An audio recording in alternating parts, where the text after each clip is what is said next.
Bueno, hoy tenemos un pasaje bastante amplio.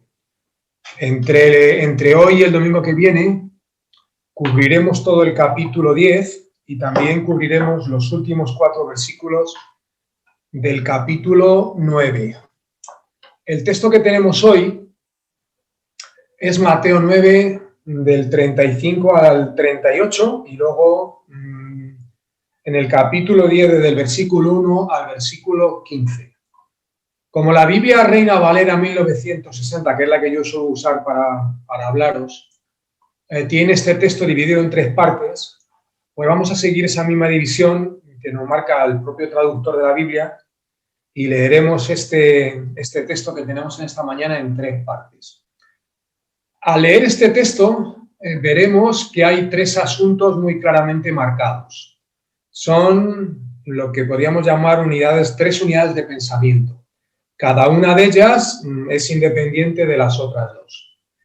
Si leemos los enunciados que nos pone el traductor encima de cada uno de los 3 textos, veremos: la mies es mucha, elección de los 12 apóstoles y misión de los 12. Entonces podemos hacernos una pregunta. Si cada uno de los textos es independiente de los otros 2, ¿por qué no tratarlos de manera independiente y dedicarle pues una predicación a cada uno de estos 3 textos? Bueno, se puede hacer de esa manera y también se puede hacer de la manera que voy a intentar hacerlo en esta mañana. Aunque son 3 textos independientes, también tienen una relación entre ellos, están relacionados entre ellos. Para entender cuál es la relación que hay entre ellos, pues lo que podemos hacer es parafrasear los enunciados que hay en la Biblia. Y, por ejemplo, podemos pensar que los textos son la necesidad de obreros, llamamiento de 12 discípulos y la misión de esos 12 discípulos a Israel. En primer lugar, vamos a considerar el primero de estos asuntos. La mies es mucha. Versículos del 35 al 38 del capítulo 9. Mateo 9, 35 al 38. Dice la palabra de Dios: recorría Jesús todas las ciudades y aldeas, enseñando en las sinagogas de ellos y predicando el evangelio del reino y sanando toda enfermedad y toda dolencia en el pueblo. Y al ver la multitud estuvo compasión de ellas, porque estaban desamparadas y dispersas, como ovejas que no tienen pastor. Entonces dijo a sus discípulos: a la verdad la mies es mucha, mas los obreros pocos. Rogad pues al Señor de la mies que envíe obreros a su mies. Hay una gran cosecha y todos tenemos que recoger.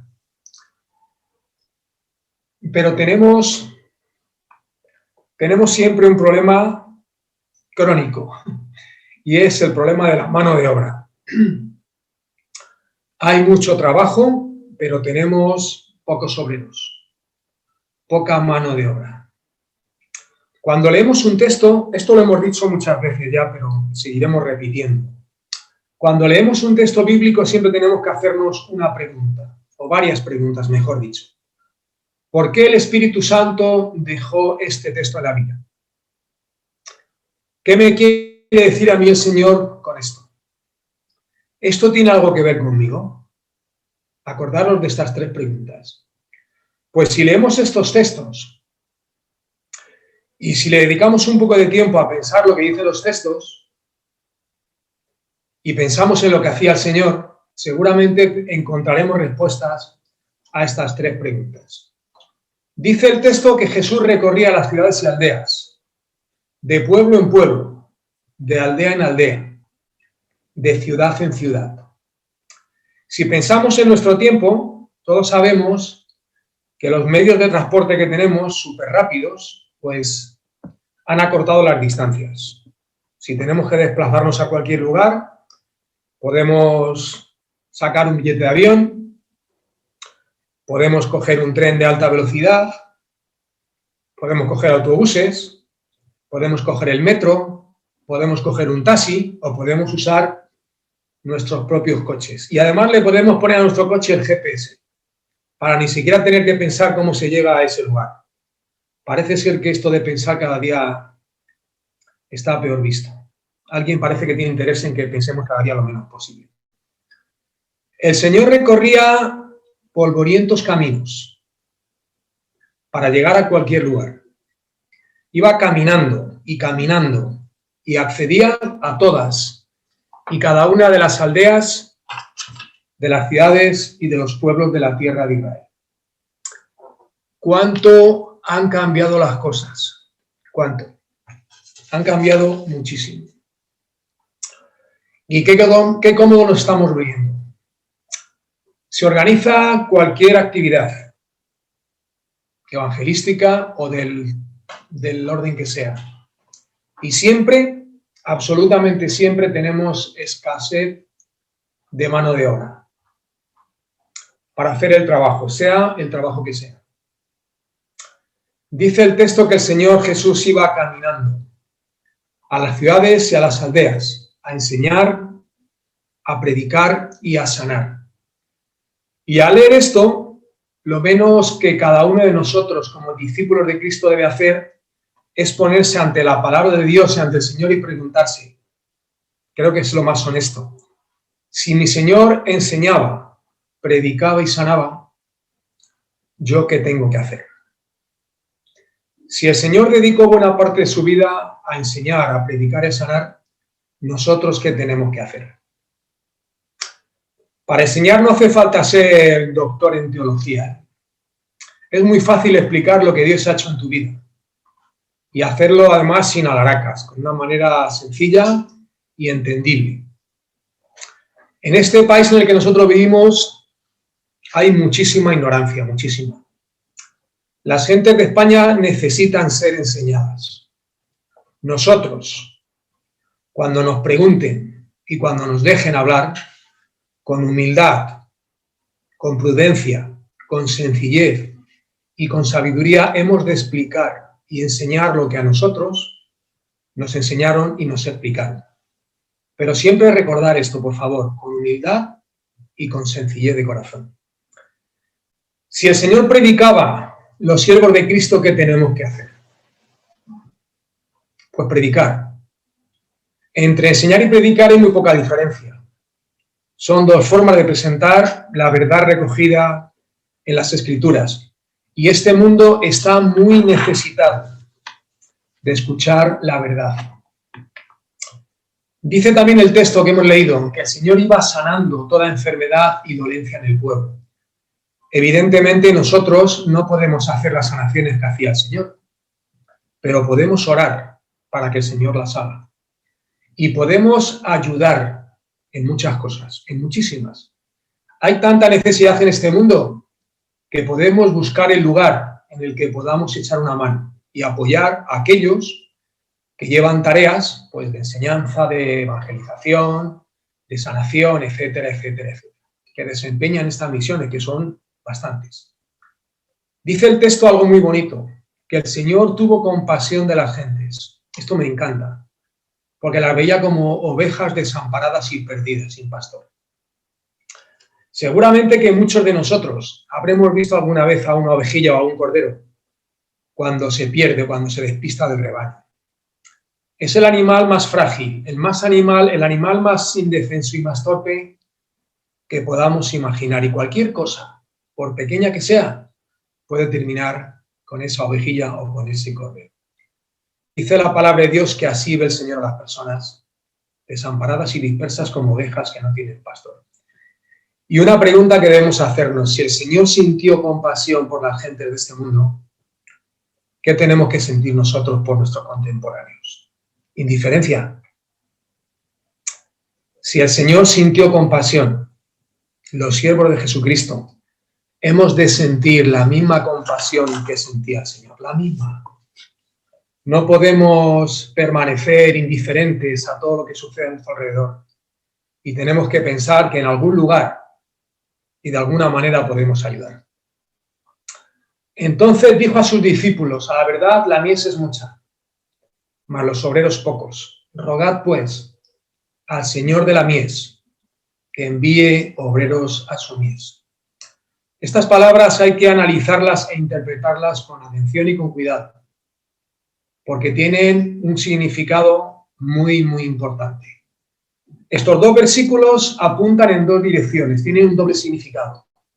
Contemplan la situación real del pueblo de Israel en aquel momento, en los tiempos del Señor, pero también apuntan al futuro, a los últimos tiempos. El Señor Jesús mencionó una cosecha y un Señor de esa cosecha.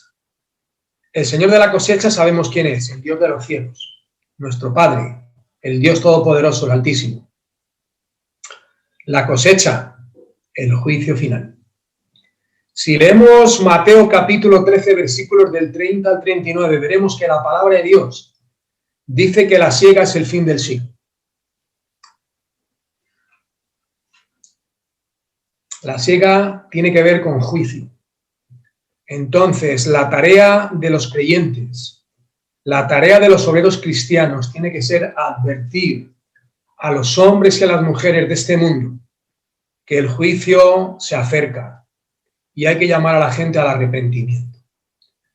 Tanto si pensamos en el tiempo actual como si pensamos en los últimos tiempos, veremos que hay y habrá necesidad de obreros, necesidad de mano de obra. Cuando pensamos en obreros, más de uno de los que me estáis escuchando, seguramente que estará pensando que esto es cosa de pastores, de ancianos, de diáconos, de misioneros, etcétera, etcétera, pero es una equivocación. Obreros podemos y debemos ser todos y cada uno de nosotros. Lo repito, obreros podemos y deber ser todos y cada uno de nosotros. Por tanto, ¿qué cosa mejor podemos hacer que aquel que dijo en cierta ocasión, heme aquí, envíame a mí? En segundo lugar, elección de los 12 apóstoles, versículos del 1 al 4 del capítulo 10. Lo leemos. Capítulo 10, versículos 1 al 4. Entonces, llamando a sus 12 discípulos, les dio autoridad sobre los espíritus inmundos, para que los echasen fuera, y para sanar toda enfermedad y toda dolencia. Los nombres de los 12 apóstoles son estos.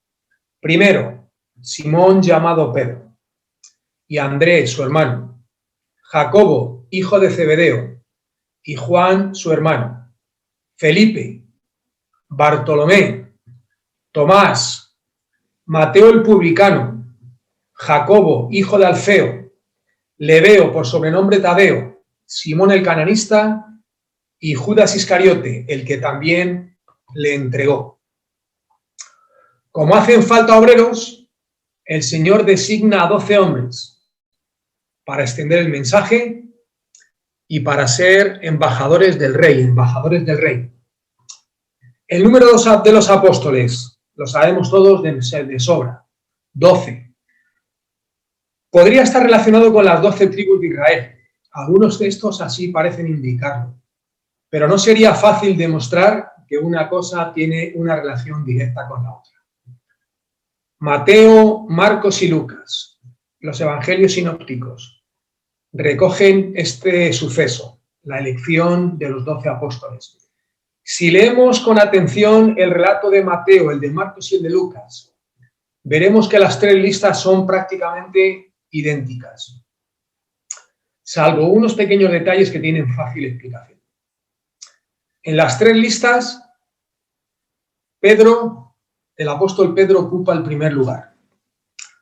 Esto ha dado lugar a algún que otro error, algún que otro dogma y alguna que otra equivocación. No existe, repito, no existe el menor indicio en el Nuevo Testamento de que Pedro fuera el apóstol sobre quien la iglesia está fundada. El Señor llamó a 12 y les dio autoridad a los 12 para echar fuera demonios y para sanar. El hecho de que los 12 recibieran la misma autoridad que tenía, o una autoridad muy parecida a la que tenía Jesús, confirma que aquellos hombres comunes y corrientes eran los embajadores del Mesías. Los apóstoles eran los heraldos del Mesías. El ministerio que tenían estaba basado en la relación que los 12, todos y cada uno de ellos, tenían con el Señor Jesucristo. 12 hombres comunes y corrientes, cada uno de ellos con sus virtudes, y con un montón de defectos. 12 hombres comunes y corrientes, pero al mismo tiempo 11 de ellos hombres extraordinarios. El Señor escogió a un grupo de hombres comunes. Hoy serían llamados pues, proletarios, por ejemplo. El Señor no los escogió por lo que eran, que es lo más bonito de todo. Los escogió por lo que haría de ellos y por lo que haría con ellos. En el Nuevo Testamento hay 4 listas en las que aparecen los apóstoles. Mateo, Marcos, Lucas y Hechos. En las 3 listas que tenemos en los Evangelios, Judas ocupa el último lugar. En la lista de los Hechos ni siquiera aparece, porque ya no formaba parte del grupo. Ya sabéis por qué no estaba allí. Pero, ¿quiénes eran aquellos hombres? Vamos a mirarlo con un poco de tiempo. Mateo escribe, primero Simón, llamado Pedro. La palabra primero no significa que Pedro fuera el primero en conocer a Jesús, ni muchísimo menos. De hecho, fue su hermano Andrés quien conoció al Señor y luego les presentó. Tampoco significa que Pedro fuera el jefe del grupo, ni muchísimo menos, puesto que había igualdad entre ellos. Tampoco significa que el Señor le diera una autoridad que no tenían los otros. De hecho, todos sabemos que el apóstol Pablo le tuvo que llamar la atención en alguna ocasión. Entonces, la única razón por la que se me ocurre que aparece en Mateo, Marcos y Lucas en primer lugar sería porque Pedro destacó de alguna manera que no sabemos muy bien. Y vamos a hablar un poco de Pedro, que a mí me gusta hablar de Pedro. El apóstol impetuoso. Su nombre era Simón. Simón, a quien también llamó Pedro. El Señor le dio un nombre nuevo, pero no para reemplazar al que tenía, sino que también le llamó Pedro. De hecho, si leemos los evangelios, veremos que una vez le llama Pedro, otra vez le llama Simón y otra vez le llama Simón Pedro. Hemos de reconocer que por naturaleza Pedro era un hombre un poco impulsivo, impetuoso. Era inconstante y era poco digno de confianza. Tendía a hacer grandes promesas que luego era incapaz de cumplir. La historia la ha tratado muy mal y a mí me da mucha pena. Recordamos siempre sus errores, pero olvidamos con frecuencia sus grandes aciertos. Y Pedro fue cuando sucedió aquello de la pesca milagrosa el que se puso de rodillas y le dijo al Señor, apártate de mí porque soy hombre pecador. Los demás no sé qué estarían pensando, pero Pedro se dio cuenta que Jesús no era un hombre normal y corriente. Y no digamos cuando el Señor preguntó, ¿y vosotros quién decís que soy yo? Pedro fue el que dijo, tú eres el Cristo, el Hijo del Dios viviente. Por tanto, cuando hablemos de Pedro, no recordemos siempre sus equivocaciones, acordémonos también de algunas cosas, de sus grandes aciertos. Un hombre con una sensibilidad y un discernimiento espiritual al alcance de muy pocos. Otro apóstol, Andrés, el apóstol de las cosas pequeñas. Andrés, por lo general, permanecía en segundo plano. No aparece en acontecimientos importantes donde se ve a Pedro, podemos ver a Jacobo o a Juan. Sin embargo, su nombre aparece como parte del grupo más íntimo de los apóstoles que más cerca estaban del Señor. No hay duda de que tuvo una relación muy, muy estrecha con Jesús. Fue por medio de Andrés que otros fueron presentados al Señor, que no es cualquier cosa. Jacobo, el apóstol de la pasión. Era el hermano mayor del apóstol Juan. Siempre que su nombre aparece en los evangelios, aparece al lado de su hermano Juan. Con una excepción, aunque no es en el libro, no son los evangelios, sino los hechos. La única vez que se registra su nombre así solo es en el libro de los hechos, donde se registra su martirio, porque fue el primero en ser asesinado. Juan, el apóstol del amor. Todos sabemos que el Señor sentía algo especial por el apóstol Juan. Sentía por él un afecto especial. Era de los más jóvenes del grupo también. Buena parte del Nuevo Testamento fue escrito por el apóstol Juan. El Evangelio, uno de los 4, el Evangelio de Juan, el que más usamos normalmente para evangelizar. 3 epístolas, primera, segunda y tercera de Juan. y un libro muy especial, Revelación, Apocalipsis. Casi nada. Después tenemos a Felipe, el analítico. Felipe le respondió, 200 denarios de pan no bastarían para que cada uno de ellos tomase un poco de pan.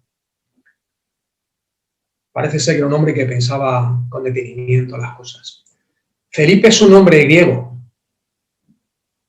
que significa el que ama a los caballos. También debía tener un nombre judío, evidentemente, ya que los 12 eran judíos, pero no sabemos cuál era su nombre judío. Después tenemos a Natanael, en quien no hay engaño, dijo Jesús. Respondió Natanael y le dijo, Rabí, tú eres el Hijo de Dios, tú eres el Rey de Israel. Toma ya. Después tenemos a Mateo, el cobrador de impuestos. Pasando Jesús de allí, vio a un hombre llamado Mateo, que estaba sentado al banco de los tributos públicos, y le dijo, sígueme. Y se levantó y le siguió. No preguntó nada, no se quejó, no protestó, no especuló, sencillamente se levantó y siguió al Señor. Tomás, el gemelo, dijo entonces Tomás, llamado Dídimo, a sus discípulos, vamos también nosotros para que muramos con él. Después tenemos a Jacobo el menor, Jacobo, hijo de Alfeo. No sabemos prácticamente nada de él. Simón el celote. En algunos textos aparece como Simón el celote y en otros como Simón el cananista. Es lo mismo. Había sido celote o celota. Eran personas que no se habían sometido a la autoridad romana. Estaban en las montañas, en los desiertos escondidos, y luchaban contra la opresión de Roma y hacían a Roma todo el daño que podían, destruyendo caravanas y matando a todo el que podían. Había sido un celote. Y el último es Tadeo, el apóstol con 3 nombres. Puede aparecer en los evangelios como Tadeo, como Lebeo o como Judas Tadeo. No confundir nunca con Judas Iscariote. Se le conoce como el trinónimo. El hombre con 3 nombres. Y el último de la lista, todos sabéis quién es, pero yo no le voy a dedicar ni una décima de segundo, porque lo que hizo podemos considerarlo la mayor infamia de la historia de la humanidad. Pues con aquel grupo de hombres comunes y corrientes, el Señor extendió el Evangelio de manera sorprendente. Nosotros, todos y cada uno de nosotros, somos fruto del trabajo de aquel grupo extraordinario. A mí la palabra apóstol me gusta mucho. Significa enviado. Y todos y cada uno de los siervos de Jesucristo, de los cristianos, de los creyentes, en ese sentido podemos ser apóstoles de Jesucristo y llevar el Evangelio a cualquier rincón o a cualquier lugar. Solo tenemos que encomendarnos al cuidado del Señor, a confiar en su poder y en sus promesas y pensar. Algunos dicen, bueno, pero es que yo soy incapaz de compartir el Evangelio, soy incapaz de hablar a la gente, pero vamos a ver una cosa, mira. Si el Señor hizo hablar a un asna, ¿cómo no te va a hacer hablar a ti? Entonces lo único que tenemos que hacer es confiar en el Señor y decir, Señor, quiero ser un enviado tuyo. En último lugar, misión de los 12. Leemos los versículos del 5 al 15. A estos 12 envió Jesús y les dio instrucciones diciendo, por caminos de gentiles no vayáis, y en ciudades de samaritanos no entréis, sino id antes a las ovejas perdidas de la casa de Israel, y yendo, predicad diciendo, el reino de los cielos se ha acercado. Sanad enfermos, limpiad leprosos, resucitad muertos, echad fuera demonios, de gracia recibisteis, dad de gracia. No os proveáis de oro, ni plata, ni cobre en vuestros cintos, ni de alforja para el camino, ni de 2 túnicas, ni de calzado, ni de bastón, porque el obrero es digno de su alimento. Mas en cualquier ciudad o aldea donde entréis, informaos, quién en ella sea digno, y posar allí hasta que salgáis. Y al entrar de la casa, saludadla. Y si la casa fuere digna, vuestra paz vendrá sobre ella. Mas si no fuere digna, vuestra paz se volverá a vosotros. Y si alguno no recibiere ni oyere vuestras palabras, salid de aquella casa o ciudad y sacudid el polvo de vuestros pies. De cierto os digo que el día del juicio será más tolerable el castigo para la tierra de Sodoma y Gomorra que para aquella ciudad. Voy a volver a leer el versículo 5 y el versículo 6.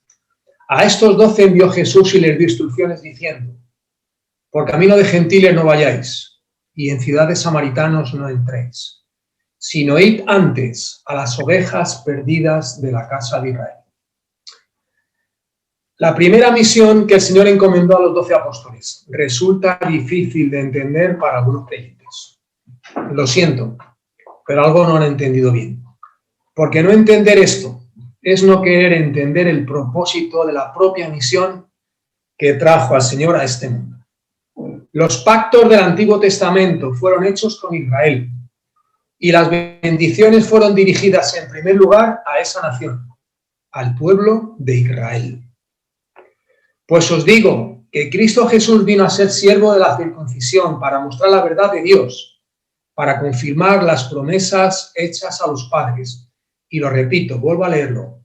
Pues os digo que Cristo Jesús vino a ser siervo de la circuncisión para mostrar la verdad de Dios, para confirmar las promesas hechas a los padres. Romanos 15:8. Es cierto, ciertísimo, que esos pactos también incluyen a los gentiles, por supuesto. Pero el lugar preeminente, nos guste o no nos guste, es para Israel.